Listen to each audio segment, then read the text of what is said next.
मित्रों, ये कहानी है उत्तर प्रदेश के आजमगढ़ जिले के उदयपुर नाम के गांव की। इस गांव के निवासियों में एक अनजाना खौफ समाया हुआ है। गांव की हर गली, हर नुक्कड़ पर और हर खेत खलिहान में एक नागिन मौत बनकर घूम रही होती है।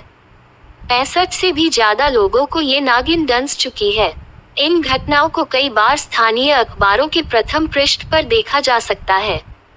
यही सवाल सबको सता रहा है कि क्यों कोई नागिन उधमपुर गांव के निवासियों से बदला ले रही है। 65 लोगों को काटने के बाद भी इस नागिन का बदला आज भी जारी है। यहाँ के स्थानीय लोग ऐसी कहानियां सुनाते हैं जिस पर यकीन करना बड़ा मुश्किल है। खौफजदा गांव वालों का मानना है मौत के इस सिलसिले की डोर जावेद नाम के शख्स की जिंदगी से बंधी हुई है। जावेद एक फक्काद, अलमस्त और मनमौजी सा लड़का था। उसको एक लड़की से मोहब्बत हो गई थी। गांव से दूर वीराने में हमेशा वो उस लड़की से मिलने जाया करता था। पूरे गांव में जावेद के किसी लड़की के प्यार में पड़ने की खबर फैल चुकी थी, लेकिन किसी ने भी उस लड़की को नहीं देखा था। अपनी ही धुन में रहने वाला जावेद सबके लिए चर्चा का विषय बन गया था। उस लड़की के लिए जावेद की दीवानगी की बातें हर जुबान पर थी। एक दिन गांव के बच्चों ने जावेद को अकेले में बात करते देखा। क्या सच में कोई मौजूद था या कोई लड़की उसके साथ थी? और अगर वो साथ थी तो बच्चे उस लड़की को क्यों नहीं देख पा रहे थे? रहस्य गहरा होता गया और सवालों की कतारें लंबी होती चली गई। लेकिन जावेद की प्रेमिका के बारे में किसी को कुछ पता नहीं था।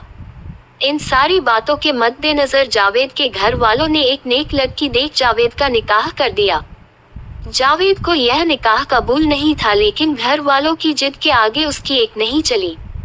जावेद ने घुटने टेक दिए और निकाह के लिए राजी हो गया। लेकिन इस खबर को वो अपनी मोहब्बत से कैसे छुपा सकता था? शादी की खबर सुनाने वो उस लड़की के पास पहुंच गया, और तब हुई एक ऐसी घटना जिसे देखकर जावेद की रूह कांप उठी। क्योंकि लड़की समझकर जिसे वो अब तक प्यार कर रहा था वो थी एक इच्छाधारी नागिन। कहते हैं रूप बदल जाए लेकिन फितरत कभी नहीं बदलती, और वो लड़की भी जावेद की शादी की बात सुनकर नागिन बनकर जावेद को डंस लिया।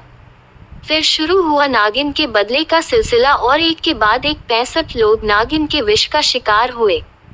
नागिन के खौफ से लोगों ने घर से बाहर कदम रखना बंद कर दिया। भय में डूबे गांव वालों के लिए नागिन का साथ देने एक नाग भी आ गया। गांव वालों का कहना है कि वो नाग जावेद ही था, क्योंकि अक्सर नाग और नागिन को जावेद के घर के पास देखा गया था। गांव के एक तांत्रिक दत्ताराम सेठ का कहना है कि ये दोनों नाग जावेद के घर को अपना बनाना चाहते हैं, तो इस तांत्रिक ने तंत्रों से इन नागों को जावेद के घर से दूर कर दिया और तभी से वो लोगों को दंस रहे हैं। इस घटना के बाद यही तांत्रिक सर्पदंश से पीड़ित लोगों का इलाज कर रहा है। ये तांत्रिक कड़कड़ाती ठंड में पीड़ित को ठंडे पानी से नहलाकर उनका इलाज करता है, क्योंकि उसका मानना है कि अधिक मात्रा में ठंडे पानी से सांप का जहर कम हो जाता है। इसी के चलते सांप के डर से 65 लोगों में सिर्फ एक की जान गई है। इतने जहरीले सांप के काटने के बावजूद ये ठीक हो गए हैं। क्या वाकई एक नागिन ने इतने लोगों को काटा है, या अलग अलग सांपों के शिकार हुए लोगों ने इस कहानी को जन्म दिया है? क्या आज के दौर में इन कहानियों पर विश्वास किया जा सकता है कि मरने के बाद नागिन बदला लेने आती है?